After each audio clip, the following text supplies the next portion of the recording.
بالله السميع العليم من الشيطان اللعين الرجيم. بسم الله الرحمن الرحيم.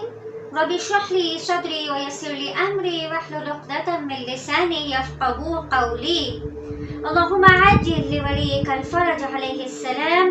اللهم صل على محمد وآل محمد وعجل فرجهم ولعن عليهم أجمعين.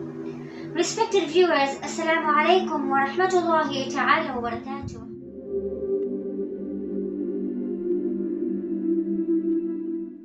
In our previous clip, we looked at the essence of what we call munir. And so today, inshallah, we will look at the next verse and move forward, whereby we say, wa mulkika qadim, and your eternal kingdom. We are telling Allah, we are asking Him by His eternal kingdom. So what is the eternal kingdom? The mulkika qadim, according to some narrations, means everlasting or all-powerful kingdom. Allah has complete dominance over His entire kingdom. Even when we look at Surah Al-Mulk, the entire surah, the entire chapter refers to His kingdom. And we say, Bismillahirrahmanirrahim, Tabarakalladhi biyadihi al-mulk. All glory, all praise is for the Lord to whom belongs the entire kingdom. And so Allah gives it to whomever He wants and He takes it away from whoever He wants. And you say Allah is the master of the kingdom. You grant the kingdom to whomever you please and you take away the kingdom to whomever you please. And you exalt whomever you please and you abase whomever you please. In your hand is the good and you have power over all things. We also have the Ayatul Mulk, that is in Surah Al Imran, verse number 26. Although Allah has bestowed human beings with a power and a free will, but still He has more authority over them as compared to themselves. He can withdraw from them whenever He wishes, and according to narratives, Imam Ali والسلام, has said in Nahj al-Balagha that when Allah bestows you with blessings, do not think that He has forgotten your sins or He does not see your sins. Rather, know that Allah is giving you respite. He's giving you an opportunity to think and ponder and look back at your deeds and take self-accounting of your deeds, which is something very important that we should do. So back to the topic of Mulkika al-Qadim, the everlasting kingdom of Allah, is what we also looked into in Surah Ar-Rahman when we looked at what you call Munir. We say that everything is going to perish except the face of Allah. So when the face of Allah is going to remain, definitely His mulk, His kingdom is also everlasting. And there's nothing like death for Allah. There's nothing like other living beings that we have life and death. Allah is the creator of the life and death. And the next verse says, Ya Hayyu Ya Qayyum, O ever-living, O self-subsistent.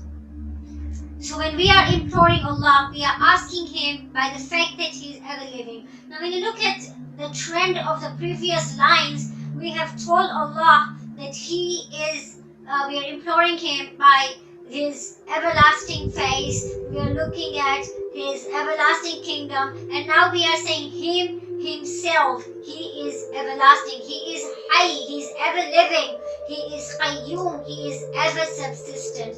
Now what do we mean by Hayy and Qayyum? Ever-living, which means to say that before everything was existent, Allah was there. And after everything will perish, Allah will still remain.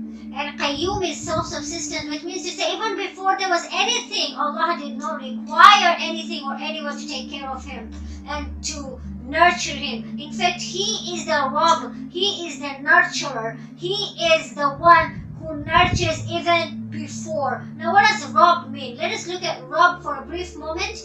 Rabb, when we have said Rabb as a sustainer, as a nurturer, as a nourisher, it goes to that extent that even at the time when something is not yet existent in this world for us to see, Allah nourishes that thing. Allah nourishes that being. And a very good example is the baby in the womb.